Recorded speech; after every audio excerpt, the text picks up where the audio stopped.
Mesdames et messieurs, bonsoir. Bienvenue dans ce téléjournal culturel du 26 octobre 2012.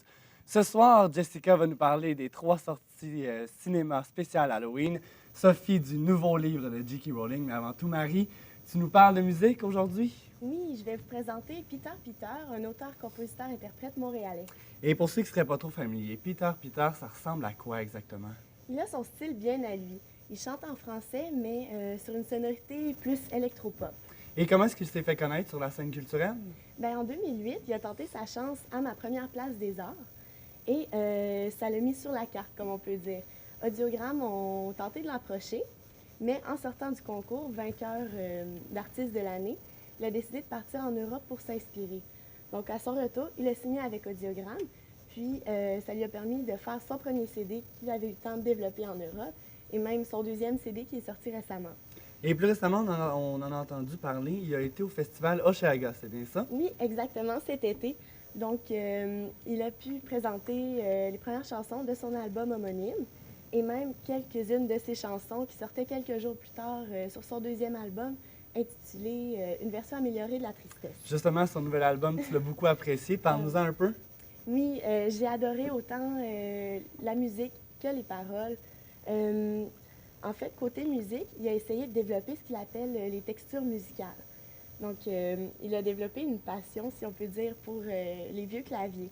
Il a essayé d'en mettre dans son premier album, mais il nous a confié qu'il n'était pas encore très, très bon, pas encore tout à fait à l'aise. Donc, il s'est pratiqué pour en mettre dans son deuxième. Donc, on entend des sons de clavier des années 90 mélangés avec du saxophone. C'est super beau. Et pourquoi est-ce qu'il a choisi de chanter en français? On sait que l'anglais prime un peu ces temps-ci. Oui, il nous a confié lui-même que quand il met de la musique sur son MP3, c'est la musique en anglais qui va mettre en premier. Mais le français lui inspirait quelque chose de plus universel. Donc, il ne va pas se baser sur le sens des mots qu'il dit, mais bien sur la phonétique. Il va faire des jeux de rimes, de sons. Donc, on ne comprend pas vraiment les mots qu'il dit, comme quand on avait 5 ans et qu'on essayait de parler en anglais, en fait. Et pour ceux qui voudraient le voir en spectacle, quand est-ce qu'on va pouvoir le voir? Il va jouer très bientôt, début novembre, à Montréal, dans le cadre des coups de cœur francophones. D'accord, merci beaucoup Marie, bonne Merci. semaine. Pour la chronique littéraire, Sophie, tu nous présentes Une place à prendre, la version française de Casual Vacancy. C'est le nouveau roman de J.K. Rowling. Oui, l'histoire raconte que ça se passe dans un petit village de Pacfort où que le conseiller municipal va mourir. C'est lui qui s'occupait des jeunes défavorisés. Alors, la communauté va en chercher un nouveau pour faire en sorte que le quartier défavorisé disparaisse. On parle beaucoup de sexe, drogue, prostitution, alors c'est à déconseiller aux plus jeunes. Donc c'est un tout autre registre pour J.K. Rowling avec ce nouveau roman-là. Oui, elle voulait se lancer un nouveau défi en écrivant un livre pour adultes. Comme vous la connaissez, dans ses livres, on parle beaucoup de magie, ses personnages principaux, c'est surtout des jeunes. Alors, elle a voulu se lancer un nouveau défi en pouvant écrire tout ce qu'elle voulait, sans avoir de limites, en explorant un nouveau sujet. Le lancement a eu lieu récemment, ça s'est passé où? Oui, ça s'est passé au Queen Elizabeth Hall à Londres. OK, puis comment ça s'est passé? Ça s'est déroulé le 27 septembre, puis ça s'est très bien passé. Durant la soirée, ils ont eu le droit à une lecture. En plus, des chansons ont pu partir avec des livres autographiés. Et les gens ont pu poser des questions à l'auteur. Comme par exemple, il y en a un qui a demandé est-ce qu'il y avait une comparaison à faire entre son personnage Harry et Barry. L'auteur, un peu fâché, a dit que non, puisqu'il n'y avait aucune comparaison à faire. Puis elle rajoute à rien que Hermione ne rime pas avec aucun personnage dans son livre. Puis les critiques, ça ressemble à quoi au niveau international? Les avis sont très divergents. Il y en a beaucoup qui l'ont aimé, il y en a qui ne l'ont pas aimé. Comme par exemple, dans son pays natal à Londres, c'est fantastique, ils l'ont adoré, c'est aussi bon que ses derniers Harry Potter, vraiment.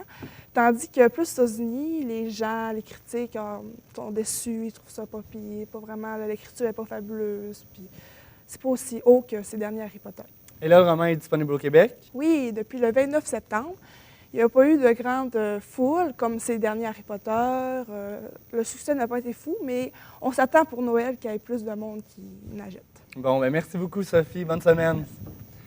Et toi, Jessica, tu nous proposes 3 films d'Halloween. Oui. Le premier, c'est un film que j'ai moi-même vu, ça s'appelle Sinistre, c'est ça? Oui, oui, c'est un film d'horreur qui est sorti le 5 octobre dernier.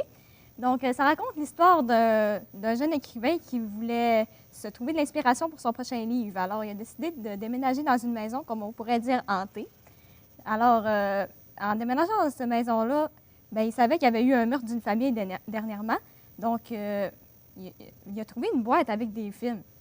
Ça l'a intrigué, donc il a décidé de les regarder. Puis c'est là qu'il a découvert qu'il n'y avait pas juste eu un meurtre, mais plusieurs meurtres.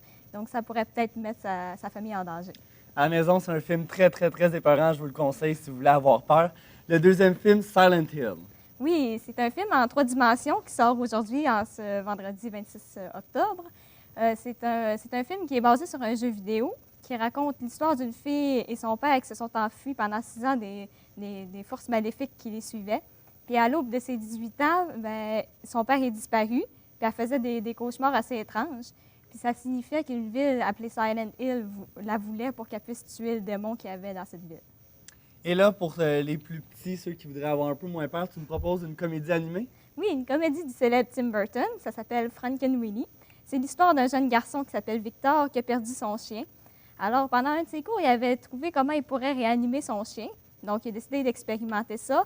Puis ça a donné un résultat quand même correct, mais ça l'a transformé en un genre de monstre. Mais donc, à cause de ça, il voulait cacher son monstre à la population. Mais il a dit à un de ses amis qui a été alerté toute la ville, puis ça a mis place à des conséquences assez effrayantes.